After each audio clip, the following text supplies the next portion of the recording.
6月13日，森林北发布律师声明，称近期有多个网络用户发布不实言论，对其进行诽谤和侮辱。他联系了相关律师事务所，就侵犯名誉权作出说明，希望相关用户能够立即删除，停止传播不实内容，否则将依法追究刑事责任。森林北的律师声明发布后，他报案的事立即登顶热搜第一，引起了广泛的关注和讨论。很快，森林北的评论区就沦陷，网友们纷纷跑去留言，骂声一片，令人意外，里面充满了各种阴阳怪气的言论。森林北的口碑显而易见不太乐观，有人觉得森林北这样是在浪费精力，有人说他格局小，不如章子怡大气，还有人说他小牌大耍，自以为是的刷存在感，博眼球炒作。事实上，自从汪峰官宣新恋情后，作为他的前任和现任，经常有网友把章子怡和森林北放一起进行比较，认为森林北差远了。其实章子怡和森林北各有优势，没必要对森林北带有偏见。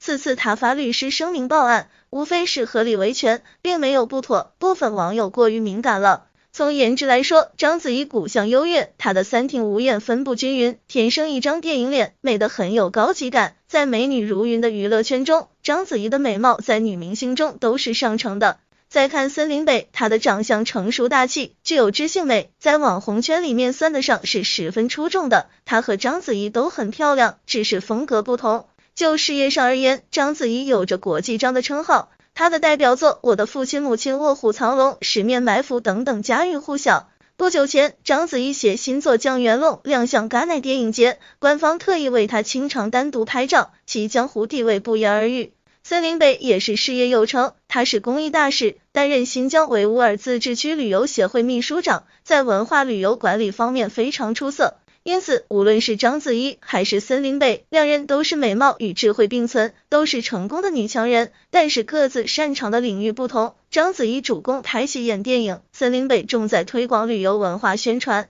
另外，两人的性格也有差异，章子怡出道多年，经历了各种大风大浪，做到了处变不惊。当初汪峰官宣新恋情，太多网友跑去给他留言，希望他能站出来说两句，但是他并没消费前夫，真正做到了体面分开。其实章子怡离婚前后，她始终争议不断，但她并没有被外界质疑所影响，依旧专注自己的事，对小苹果和自己女儿醒醒一视同仁，连葛慧杰都忍不住对其赞不绝口。至于森林北，因为他发律师声明维权，被说格局小，这实在是一言难尽，正常维权无可厚非。况且森林北之前没有被大众认识，他一下子成为焦点，遭遇大量诋毁和谩骂，估计一般人都接受不了吧。并且森林北是在汪峰离婚后与其认识交往，并不存在插足行为，正常恋爱的话不应该被指责。所以综合来看，森林北和章子怡都很有魅力，二人各有千秋，都在自己的领域闪闪发光，都是很优秀的女生。